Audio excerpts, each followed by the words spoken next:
We are ready to move to item number 2, which was amended to be added to this agenda, legislative directive related to our financial reporting. To introduce this item, I will recognize Council Member and Vice Chair Koski. Thank you, Madam Vice President. Colleagues, last week the City Council redistributed $1.5 million from department surpluses based on detailed financial reports to fund the Agate Board and Lodge Housing and Shelter Facility Rehabilitation Project. The reallocated funds were sourced from departments that chronically have underspent for the past 5+ years and are expected to underspend their 2024 budget. It reallocated 7.58% of their projected surplus, which was an average of 0.74%, so under 1% of their total budgets. As a reminder, the city is projected to end this year with a $38 million surplus. The City Council's decision ensured that these funds were used to save over 130 shelter beds and critical housing services without any impact on services and programming or the taxpayers of Minneapolis. Yesterday, we received an informal email from the administration stating that the savings data was inaccurate and providing a list of arbitrary budget cuts being instituted. This legislative directive, brought forward by Chair Chugtai and I, is responsive to that email and is intended to settle this financial discrepancy. The legislative directive encompasses several key areas. It requests information and data on financial reporting, monitoring, and performance measurement, an understanding of standards for financial reporting, including compliance with state and federal requirements, with a focus on processes that ensure the accuracy of financial reports. 2, it will walk through the second quarter financial report evaluation, the detailed calculations and supporting documentation from the City of Minneapolis General Fund report on June 30th, including models, formulas, and data that contribute to the year-end projections and surplus deficit assessments. Number 3, accuracy evaluation of financial reports, a comprehensive chart comparing general fund reports across multiple years, assessing original and current budgets, year-to-date actuals, and projections. Number 4, department level financial reports, a thorough review of financial reports at the department level, analyzing original and revised budgets alongside year-to-date actuals with explanations for variances. And number 5, an inquiry into financial practices, an inquiry into the legal and policy frameworks governing the commitment of current budget savings to future budgets, including the authority for such actions and mechanisms in place to prevent unauthorized use of funds. So with that, I will move this legislative directive and turn it over to Chair Chugtai for additional comments. Thank you, Vice Chair Koski. I just wanted to add some further context as the Vice Chair walked through the different components of this legislative directive and a little bit of context of how we got here. So the couple of pieces of context or information that I wanted to add on are first that Vice Chair Koski and I take the responsibility of leading the budget committee and our body's role in setting and approving the annual city budget incredibly seriously. We know, and as you all do, that especially under the new government structure, the city's role, the city council's role in allocating and approving budgets and conducting thorough financial oversight is incredibly important, and one of the only ways in which we influence the delivery of services that our residents rely on and pay for.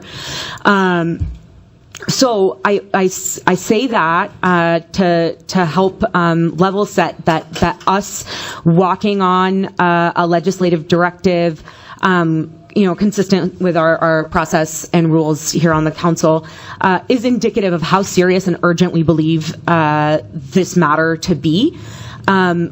The funding for the rehabilitation of the agate facility in downtown. And, I'll just note, just today it was announced that that there's a match to the money that this council appropriated, and as a result, 130 beds of critical services are going to continue to be available to our residents next year.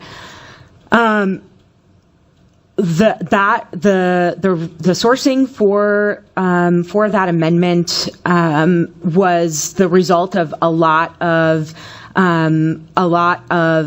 analysis of the reporting that this council receives, the mid-year budget to actuals, right, and projected surpluses. That's the second quarter financial status report, along with a 5-year look back on year-end reporting of each of these departments' budgets. So we looked at, and we're very attentive to making sure that the amount of money we were taking from each department was going to be underspent, because it had been year after year after year.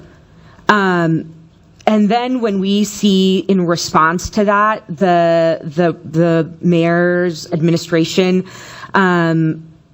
informing us of cuts to programs and services that are critical and important to this council, to this body, that is alarming, and so this is why we have this legislative directive for your consideration. Colleagues, are there additional questions? I'll first note that we've been joined in this meeting by Mayor Fry, and with that, I will recognize Councilmember Vita for a comment or question. Thank you. Yeah, I guess I have several questions. The first one, though, is, so this legislative directive comes out of the email we received from the mayor yesterday stating that North Commons is going to lose $350,000 due to the vote you all took for the $1.5 million from Agate. Is that what I'm understanding? Councilmember Vita, I'll attempt to address your question and then see if Vice Chair Koski wants to address it as well. Okay, and if I need to say it differently, I'm happy to. No. Okay. Your question is very clear. All right.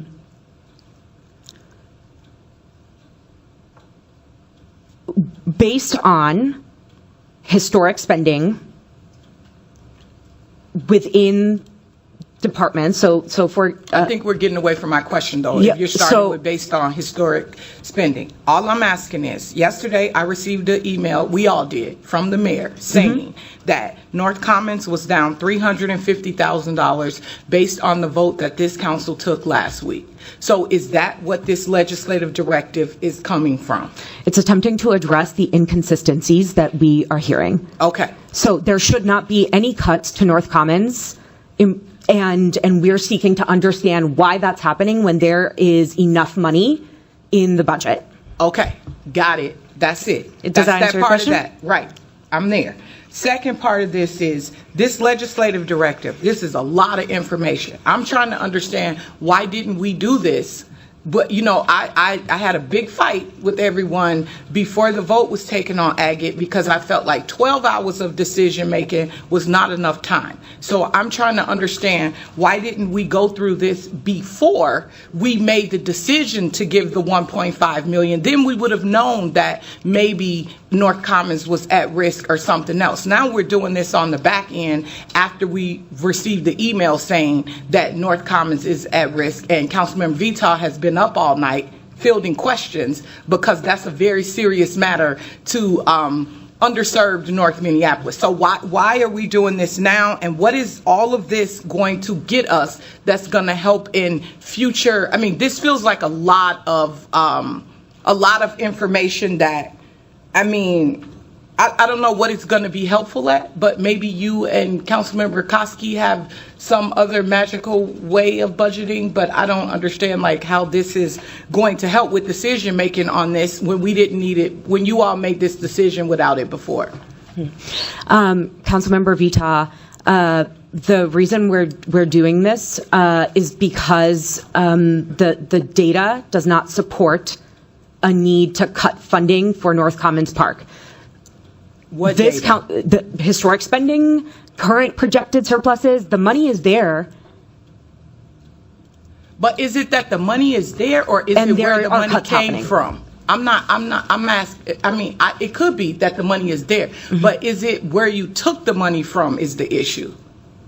The places we took the money from, Yeah. Is that always the issue? underspend. Always underspend. No. Even if the department underspends, there are dollars that are allocated for specific things, right? We took it out of general fund. We took it out of their high level full budget. We didn't take it out of specific programs within a department. That Okay. was an operational choice that was made. So before we went through all this, did someone tell you that, like, it's fine to take this, like, the budget team said, this isn't going to affect North Commons, or there was some other stuff in there too, like the LinkedIn account, whatever. I don't know. There was some other stuff in there too in that email. I'm really concerned about North Commons. I'm actually pissed about North Commons, that we're even having this discussion, because it's always the north side on the chopping block when we get to these decisions. And, you know, so many people sit up here and talk about institutional racism. That's an issue when it's always the north side. That's racism. Especially with, you know, the vote that was taken. If somebody talked about, I don't know if there were conversations about North Commons being on the chopping block or what happened. I don't know what happened, but I know it better get fixed ASAP. So I don't know. I don't know what this budget allocation, this legislative directive is intended to do, how it's going to fix it. I don't know what this has to do with anything. If you all already made a decision and you said it was legit.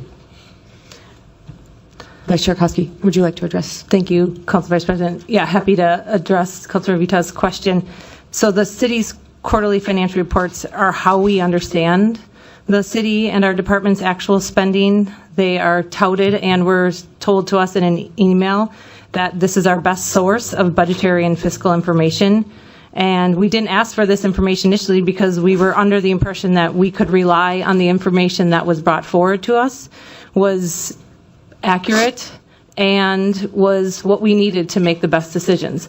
I'm equally as concerned that North Commons was chosen arbitrarily by the administration to be cut when I don't understand that the numbers don't show that there should be cuts from a department when the report that we have shows that they are projected to underspend. This is information that we're asking for will help us in foundational information so that we can move forward with next steps to understand how we move forward. Okay, I'm going to make one last comment. I don't know what kind of weird fight y'all having up here, but the north side is not going to be in the middle of this, period. I don't know what y'all doing. I don't know where this is coming from. This blaming, it's the mayor, it's the council, I don't know. But what is not going to happen is the north side is going to be the fall in this. Whatever y'all doing, y'all need to fix this like yesterday. I don't even understand what's going on anymore. I really don't. When y'all voted for this, I did not vote for Agate because I did not have enough information to know if North Commons or anything was at risk for that matter. Even the South Side Initiative, I didn't know. And I made that very clear. I don't know what's going on here. This seems very soon, in less than a week, we're up here having a conversation about the North Side. So I don't know what y'all have to do. I just don't see how this legislative directive is fixing anything. This seems like just a whole lot of work that's going to take a whole lot more time. And the North Side is going to be waiting to hear about I don't know what. So I don't know what y'all need to do, but we need some action ASAP. Understood, Council Member. I just want to just make sure that you know that we also agree that it is unacceptable that the North Commons project is where this arbitrary cut is happening.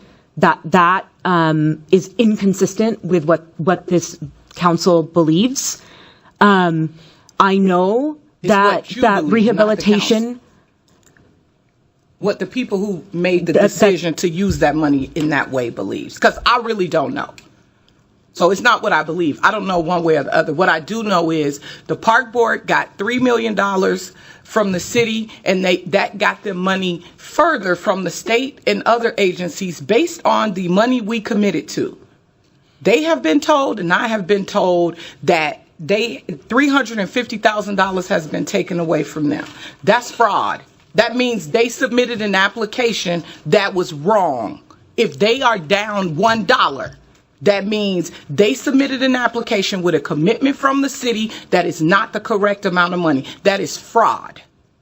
And I want zero parts of that. Agreed. Next, I'll recognize Mayor Fry. Thank you, Madam Chair.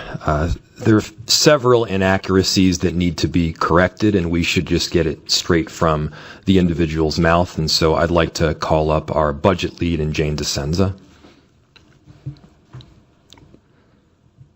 Mr. Mayor, Yeah. The chair recognizes the speakers. Apologies. Madam Chair. Can you help understand what is the information that you're looking for that you are not aware of? That you would like me to... There's no information that I'm not aware of. There were several things that were stated that are blatantly false, and I wanted to make sure that the record was corrected and corrected publicly. And would you like to do that now? I would, if you wouldn't mind, Madam Chair. My apologies continue. for Go not ahead. going through you. Thank you. First, Ms. DeSenza, I can't quite see you, but were you consulted on this particular budget allocation?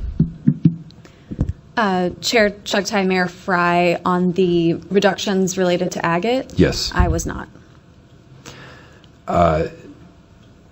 What is the purpose generally of a second quarter financial report?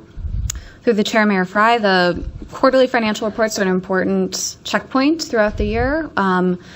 Every organization, private sector organizations will do quarterly financials. They'll be revised quarterly. It's a snapshot in time of spending. Did you ever tell any council members that this was a good source to use in determining what cuts could potentially be made? Through the Chair, Mayor Fry, they're not designed to inform budget cuts. Why are they not designed to inform budget cuts? Because it is a snapshot, they're accurate reports, but when designing budget cuts, which I did go through with the city, there's a lot of nuance that's required and a lot of conversation that might not be evident from looking at a one-pager on the general fund status of spending. And when is the quarter two report determined? Through the Chair, Mayor Fry, the quarter two report goes through the end of June. It was presented a little late this year because we've only recently filled our controller's position. So I expect we'll have an updated quarter three report in the next couple of weeks here. And will that updated quarter three report give a more accurate presentation on where our unspent balance presently is? Through the Chair, Mayor Fry, yes, every quarter gets more and more accurate as we know more about spending. Do you disagree with the approach that was taken? Through the Chair, yes, absolutely. In terms of financial practices, how is the city rated? Through the Chair, we recently reaffirmed our AAA bond rating status, I believe, this week. And is that the top bond rating status? Through the Chair, yes, Mayor Fry, that's correct. Thank you, Ms. DeSenza. I appreciate it. I may have another question in a second, but I wanted to make a couple of points as it applies to this particular issue. First, every single person up here recognizes the importance of maintaining and increasing shelter space. I think there are many that want to make sure that there is a process that we go through that allows for a competitive and fair process where all entities can apply, recognizing that there are a lot of them right now that are in dire straits or in a rough point. I do believe that the city of Minneapolis can be one of many entities that steps up to help, and we should do that thoughtfully. Second, the situation that led to this directive that we're presently considering could have been avoided if council members bothered to consult with budget staff and bothered to vet the information from the beginning. It is our job to deliberate. It is our job also to trust expertise. We have financial experts at the city. They are not the mayor. They are not the council. We have legal experts at the city. They're called attorneys. They are not me. They are not the council. We have experts in housing and climate. We have experts in regulatory services and payroll. We need to trust and work with staff. That did not happen at all prior to this motion coming forward. It came forward in the way that it did because there weren't the requisite votes to pass it through the contingency fund. And so council members pivoted to try to use unspent balance. Some of the unspent balance has already been allocated by council members themselves. We need to stop pretending like there's free money out there at this point. There isn't. It's either monies that have already been allocated to a specific purpose, and yes, there are at times monies that go unspent at the end of the year, and when it does go unspent, there is a direct impact to property taxes. We do not know necessarily what money will go unspent because the year hasn't finished yet. A much better picture of that will be gathered at the end of quarter 3 when that report comes out. Our finance staff do a great job. They do a great job that is indicated through a AAA bond rating. I don't have a AAA bond rating. Our city does. Council members don't have a AAA bond rating. That bond rating is garnered because we've got experts that do the work to ensure that there is belief that our city is going to do the right thing by our finances. Doing something without any vetting is not the right way to go. Now, we're at this point now, and I understand how people have voted and what their belief structure is with respect to putting this money out. We now have a legislative directive before us, which was also not vetted at all.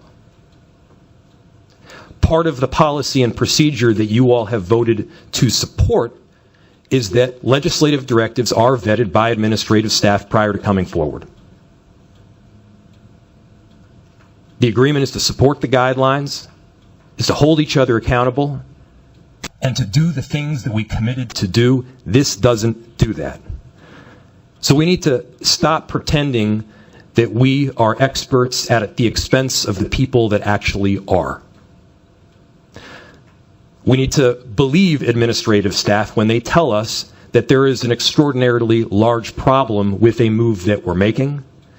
And I know there's the assumption that this just comes from some directive from me. I can tell you it does not. I found out about the North Commons issue a day and a half ago. It is a problem. It's a problem that needs to be addressed, and it's a problem that could have been beforehand had people bothered to do the vetting to begin with. I would like to help Agate out in this situation. By the way, it was also stated that, there's almost a victory lap that's being conducted because we don't know that we're able to save them yet. We want to help. We should step up to help along with several other partners. But they don't know how much it's going to cost, what maintenance is needed, what deferred maintenance presently exists, when they're going to be able to get the funding in, or when they're going to be able to start or complete the project. The present motion, the previous motion, states that they have until December of 2025. And so we don't know yet where this money will lead. Will it help? Absolutely it will. It always does. And we should be able to step up to not just help Agate, but others in a thoughtful way. But as for this legislative directive, again, I haven't even read it yet because although I called the council member yesterday, it wasn't shared with me. Although budget staff are inherently involved in the work, nobody consulted them at all. So let's do this right. Let's work together. Let's find a solution, not just to address one shelter, but multiple. Let's find a solution where we're working with our expert and administrative staff. There can't constantly be mistrust here. And when there is, our residents suffer. When we pretend that we're experts when we're not, our entire enterprise suffers. Mr. Mayor, can you please wrap up your comments? Yes, I will wrap up because I believe the protocol should be followed, and I believe I'm above my 5-minute mark. I think that you should follow the protocol with this legislative directive also. Thank you. Thank you.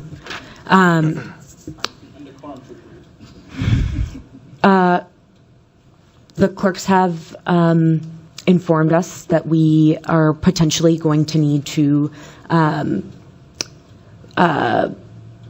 wrap up this meeting as we are going to lose captioners for this meeting here soon. So, knowing that, are there any members in queue that would like to take themselves out and offer the final word before we take a vote on this item?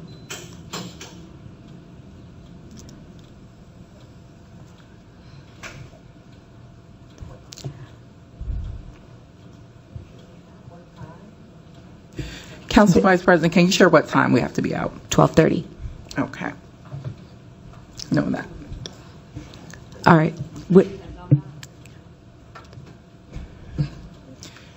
Mr. Clerk, will you please call the roll on this item? I apologize. Okay. All right. Council President Payne, final word. Please make it brief. Very quickly, the mayor has talked about the protocols that we've all agreed to. That protocol is that the committee invites the administration to provide comment. That happens by way of a committee action. I believe this vote is our invitation for that comment, and this is not the final word. We have a full council meeting before this is finalized. This is that invitation. Excellent. With that, we have about 20 seconds left, so I will ask the clerk to call the roll on this item. Councilmember Payne. Aye. Wansley. Aye. Greenville is absent. Vita. No. Ellison is absent. Osman. Aye. Cashman. Aye. Jenkins. Nay. Chavez. Aye. Chowdhury. Aye. Palmisano. No. Vice Chair Kosky. Aye. Chair Chokshi. Aye. There are 8 ayes and 3 nays. That item carries. And with that, we have concluded all business to come before this committee today. And without objection, we stand adjourned.